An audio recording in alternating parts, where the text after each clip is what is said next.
Hello and welcome back to Destination Week or Death Week, where I'll be covering every Final Destination movie in order. The next one up is 2003's Final Destination 2. And I gotta say, in terms of posters, this one's pretty sweet. I kind of like this poster way more than I do the original one, to be honest with you. Okay, so our story picks up a year after the Flight 180 incident that happened. A whole year later, with a whole new cast of characters, we are introduced to Kimberly and her friends who are heading, I think, towards college or something like that. Some kind of I believe it's college or some kind of vacation or something like that. But either way, this is the movie that has the famous log jams or log scene wherever the logs kind of come out the truck, and it's a famous thing, very well known with the Final Destination franchise. So I didn't know it was going to come this early, but I'm happy. I'm happy that I saw it. And honestly, after seeing her premonition of what was going to happen, um, I get it now. I get why people are like terrified to drive behind the log trucks because if all that shit were to happen, it'd be pretty scary. But yeah, as I was saying, Clara kind of has a premonition of what's about to happen on this highway, on this trip, with the logs and stuff like that. How many people were gonna die, which is a whole catastrophe. Really, it was like again the domino effect.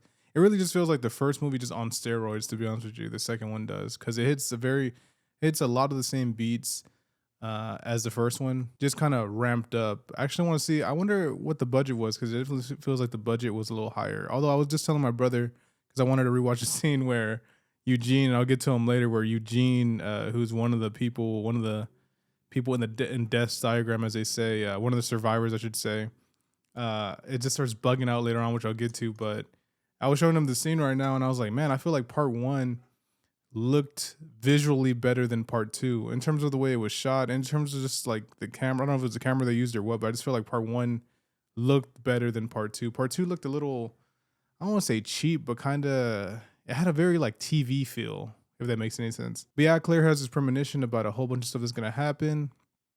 She kind of gets out of her vehicle, blocks off, refuses to drive. Officer Thomas Burke, who has a funny ass hat, he comes out and he just kind of tells her, "What are you doing, ma'am? Step out the vehicle," kind of questioning her. Everyone's like pissed off. There's a whole bunch of other people that are involved. They're just kind of like, yo, we got like, you got to move. You are blocking traffic. Can we just go around her? Blah, blah, blah. But yeah, you start seeing some of the accident happening. As she's talking to the officer, a huge explosion. Everyone's kind of like, oh my God, she was right. Or even the state troopers kind of looking at her like, what is this? What's up with this person? How did she know? And then the one thing I forgot, and it shows in the premonition too, but there's like an 18 wheeler that just charges. I don't know what was up with that, but it charges and actually kills the her friends that were just left in her car. As I mentioned earlier, part two is very much a beat for beat kind of the first movie, just kind of ramped up to to scale, I guess you could say. There's a Tony Todd appearance. Candyman makes another appearance, which I could appreciate. Which I don't even know if he's in the third one. I know he's in Bloodlines, um, and I think he died also. So R.I.P. R.P. Candyman. But I know he's in the newest one, Bloodline. So I'm not sure if he's gonna be in the other ones as this kind of mortician guy that they visit, and he just is like, "That's gonna get you," and then just like leaves. If that's the case, I'd be kind of hilarious, and I hope it does happen. But we shall see. I also took some notes on this one as well as I did the first one. So I'm gonna have this on screen too, so you'll see it. I immediately put logs, another premonition. Alex is dead actually. So the main character, the first one, Alex, who was the whole, the guy that had the premonition, this and that. I didn't read the whole article, but I saw that like he hadn't left the house in 3 months, and then he left, and like a brick knocked him out or something like that. A brick took him out, and it's very interesting because you see Claire later on, Clear, not Claire, but later on she's like in a mental institution, which again, it's funny to me that she's like locked away, and then like she just leaves later and just like, all right, cool. Like no one checks her out. She's just like, I'm gonna help you guys now. You know what I'm saying? I thought that was kind of like funny. Just realistically, I don't know how that would like. That's not gonna happen. You know what I'm saying? But yeah, oh, yeah, Claire. I put Claire and Claire because I still don't even know what her name is actually. Uh, but I put Claire looking rough, and she was looking rough, man. I ain't gonna hold you. When they showed her in the hospital, oh my god. But honestly, it makes complete sense. You imagine if you survived. Everyone else that survived the Flight 180 thing has died. You know what I'm saying? You're the last remaining survivor. I wouldn't want to leave the house either. And then you see her fate in the second one, and she probably should have stood in the fucking medical thing, but because I think her body is still burning. Yeah, I didn't take too many notes on this one just because it was very much the same. I put Eugene bugging out, so like as they're trying to convince these people that like this is a real thing, death diagram, kind of the same thing like I said what they did with the first one. We're introduced to all these other characters. We saw them in the beginning, but we kind of see them a little more what they're up to. Um, I'll kind of go through them real quick. So there's a lottery winner, Evan Lewis, who had a pretty crazy death with him, his hand getting stuck in the sink, and then he's cooking something, and then the stove gets caught on fire. His death was kind of gnarly. I'm not gonna lie to you. Just like a crazy calamity. It actually reminded me of like if you've been going to the movies recently, they'll show the teaser, the kind of extended teaser for the new one. And homeboy's like at a tattoo thing, at a tattoo parlor. He's tattooing himself, and then his nose ring gets caught on like the fan that has like a long thing, and then he gets spun around, or he's trying to get like not get spun around. It was the whole thing. But that's the one that it reminded me of the most. Yeah, it was Norma Carpenter and Tim, who was her son, her 15-year-old son. Kat Jennings, which is a businesswoman.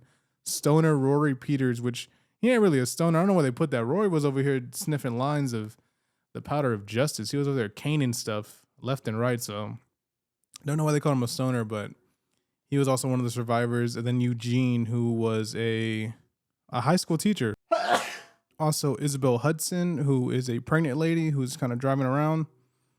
I think she was doing deliveries. High school teacher Eugene Dix and state trooper Thomas Burke, who I mentioned earlier with the funny hat. But yeah, as these all these people are kind of like getting convinced by Kimberly that this is a thing that's happened before. Do your research. What do you think? And then it's funny because in the car, they all kind of have ties to Flight 180. So I love the way they tied that kind of into it, where it's like, oh, you replaced a teacher that got killed and this and that. Eugene did.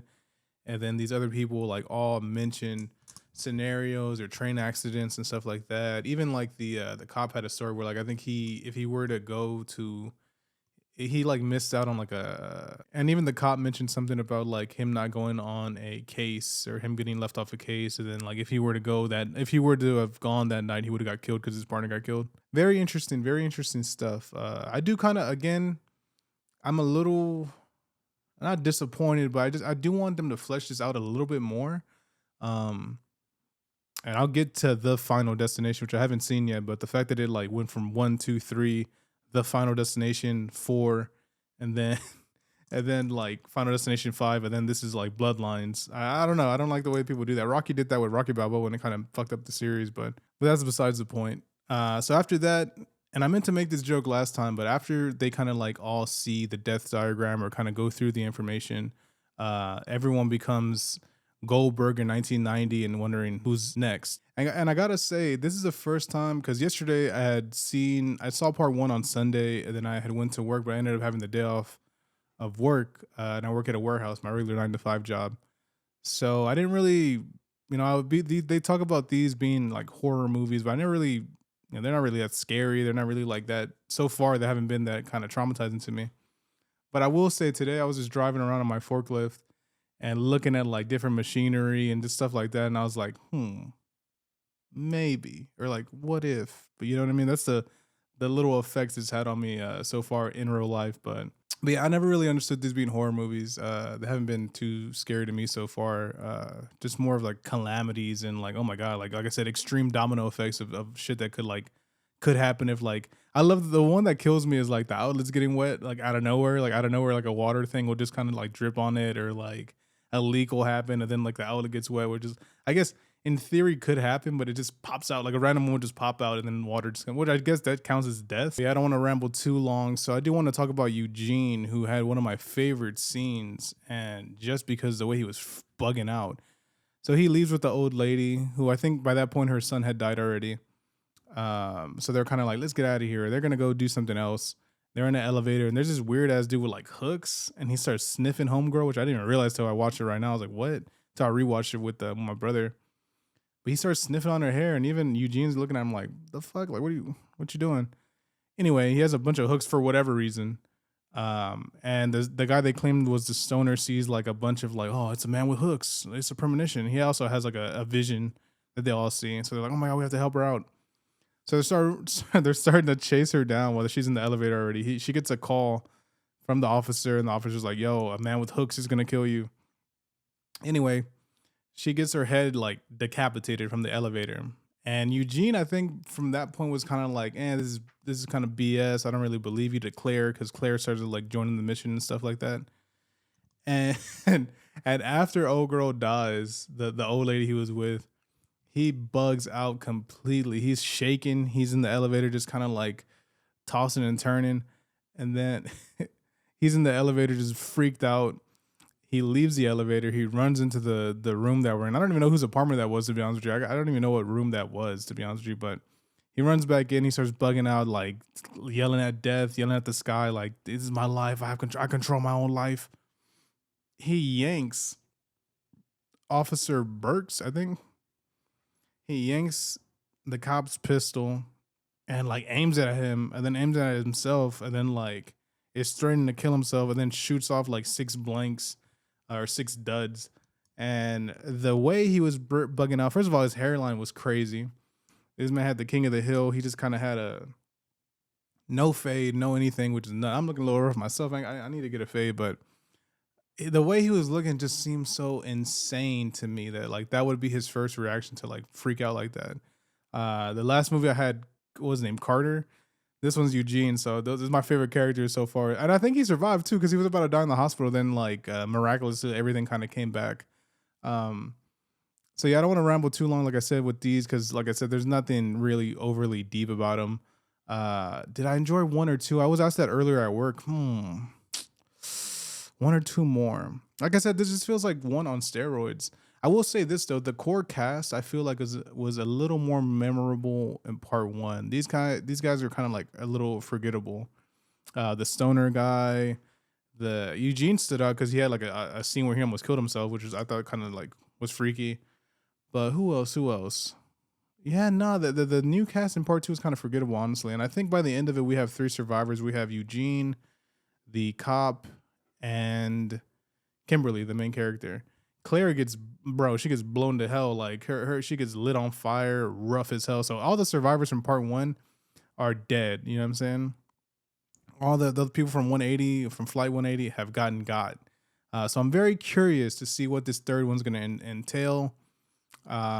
Please leave a like, subscribe, comment. What do you think about part two? Did you like part two more than part one?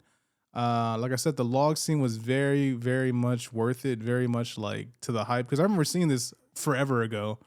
And I remember just Final Destination being associated with the logs, and even some of the marketing for the new movie has something tied into the logs, where they have like Final Destination Bloodlines, and it'll be on like those trailers that carry those like large logs on the highway, which I think is pretty cool. But yeah, guys, I am planning to rank all these at the end of it. I'll probably film that like Sunday, maybe after I'm done seeing the newest one, and kind of doing like a tier list of Final Destination movies. But so far, this one was all right. I don't want to say not too memorable, other than like the opening, which was insane, and the fact that all the people from the original cast are dead now. So it's very interesting to see how they navigate this through that, if there's any callbacks, if there's any references to the first movie still, as we go on. I'm watching the third one today, so we'll see what's up. But yeah, that's gonna do it for the review. Please leave a like, comment, subscribe, all the good stuff. I'll be back tomorrow with Final Destination 3. Till next time, peace.